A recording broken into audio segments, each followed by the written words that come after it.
Open-world RPGs are perhaps one of the most popular genres in AAA gaming, but we rarely see them attempted in the indie gaming space, and when we do, they're often held back by the constraints of a smaller team and budget. Not to say that it's impossible to achieve, but creating a massive open world with an immersive narrative, tons of side quests, and hours upon hours of content is naturally a daunting and expensive undertaking.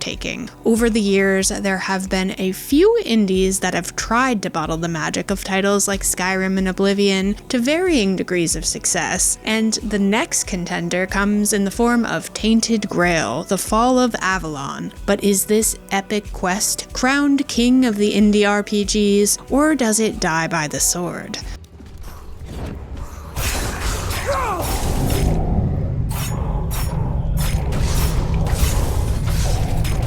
Before we embark on this journey, why don't you join the Knights of the IDOI table, fighting for visibility for indie games and publishers by liking and subscribing to the channel. And if you'd also like to earn yourself some illustrious loot, you can head over to patreon.com/idreamofindiegames to gain Discord access, early and ad-free shows, a shout out at the end of every video, and so much more. Your indie gaming community is waiting for you. The Fall of Avalon is not the first game to bear the Tainted Grail name. In fact, Tainted Grail didn't begin as a video game at all. The franchise originated as a tabletop game in 2019. This was followed by a roguelike deck-building title, Tainted Grail Conquest, in 2021, leading us to today as developer Questline and publisher Awaken Realms release their most ambitious offering yet, Tainted Grail: The Fall of Avalon into 1.0.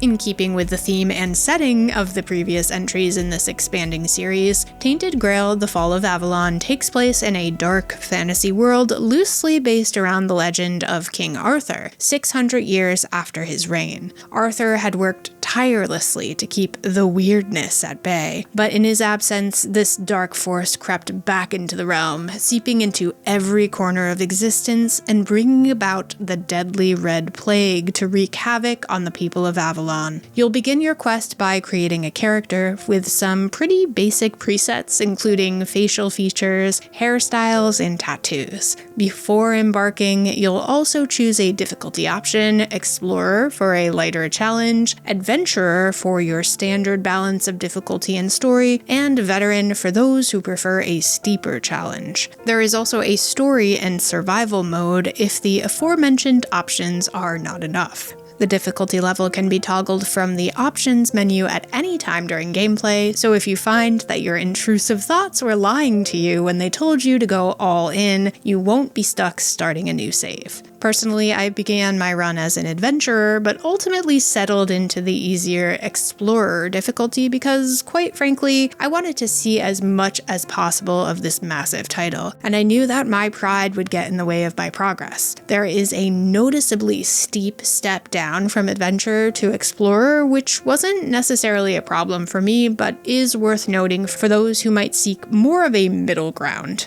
Gameplay opens up with your newly created protagonist being sprung from a prison cell in the island asylum by a mysterious stranger. It is during this interaction within these prison walls that you'll choose your character's initial attributes and learn the basics of Tainted Grail's mechanics. None of what you're taught here will be the least bit surprising to the seasoned open-world RPG fan. You have an inventory to collect all manners of nonsense garbage and useful tools of combat, from monster toads to stone swords and cookbooks. This inventory, as you might expect, does have limitations, and collecting too many items will over-encumber our hero and slow them down to a crawl. In combat, you'll have 2 hands to equip with weapons, shields, and spells, with a wheel to toggle between different loadouts with relative ease. Our hero can also be adorned with seemingly endless combinations of armor and accessories. Leveling up also allows the player to allot stat points to various attributes like strength and endurance, and fill in an extensive skill tree to further tailor the combat style to their preferences. One of the most exciting offerings for the motion sickness sufferers among us, though, is the option to toggle between the default first-person view and the third-person perspective. While the third-person mode isn't the premier way to play the game, it's totally functional and a lifesaver for those who love an epic adventure but can become a little green around the gills from FPP.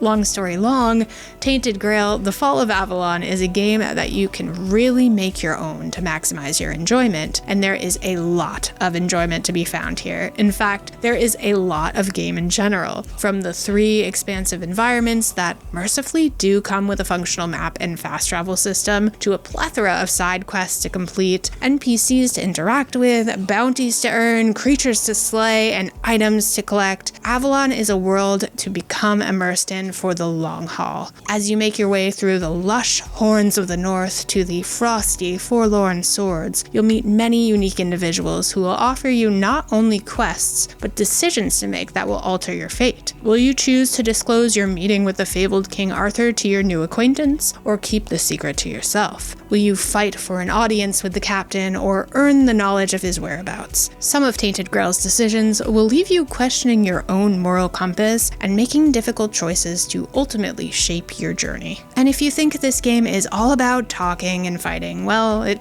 sort of is. You knew what you were signing up for. But there's also fishing, blacksmithing, cooking, alchemy, and so much more. In the time it would take me to describe every system, mechanic, and quest type, you could just pick up a copy of this game and embark on your own adventure, and honestly, I would recommend that you do that instead. Not only is Tainted Grail: The Fall of Avalon an immense game, but it's a game that allows players to enjoy it at their own pace and skill level. Nothing ever feels rushed or like a high-pressure situation here. You can save your game at any time with multiple slots, unless of course you choose one of the more challenging difficulty options. There are also frequent autosaves, so you won't find yourself losing too much progress from an unexpected encounter. If your eyes wander from a side quest, or even a primary objective for that matter, there are countless other quests you can take on to shake things up. While the limited inventory can be a hindrance, there are plenty of places to store unused items that you aren't ready to discard just yet. The story is deep enough to be engaging and immersive without being so in-depth that it becomes a challenge for players to keep up with the plot lines. And there's just so much here, clocking in at a value-providing 50 to 70 hours of gameplay. Graphically, Tainted Grail: The Fall of Avalon is no slouch either. Cutscenes are eye-popping in 4K, with in-game visuals remaining generally consistent and smooth. There were a few graphical oddities here and there, but for such a large game from such a small team, the results are nothing short of impressive. From incredible set pieces to sprawling fields and living, breathing landscapes, there is so much to take in. There were times when the third-person perspective resulted in some comical graphical hiccups, but considering it's clearly not the optimal way to play this game, and it's an option I am eternally grateful for, it's more than easy enough to laugh off. If you are hoping to enjoy the game on Steam Deck, fair warning, performance at the time of this review at least is far from perfect. Testing some of the more intense open areas of the game on low settings, reaching 30 FPS was a struggle, with the game fluctuating between the mid-20s while not looking particularly great in the process. The most stubborn of handheld players will get through it, but it wouldn't be my recommended way of playing, especially in what is such a beautiful game with the proper hardware. Tainted Grail: The Fall of Avalon is one of the few games I've ever covered on this channel that I feel has been enhanced by voice acting.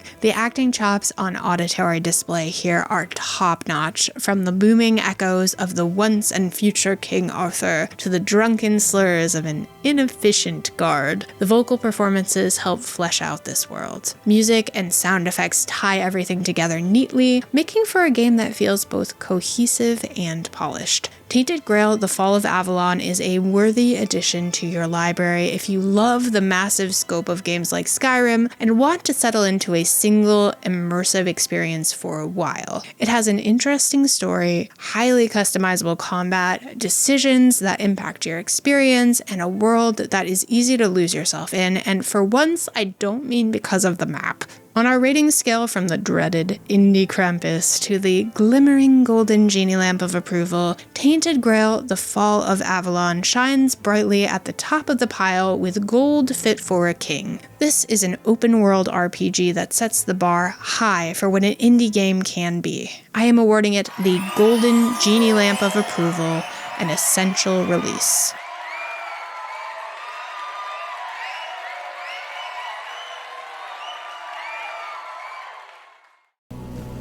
Been waiting a long time for someone to find me. Are you here to help me leave this place?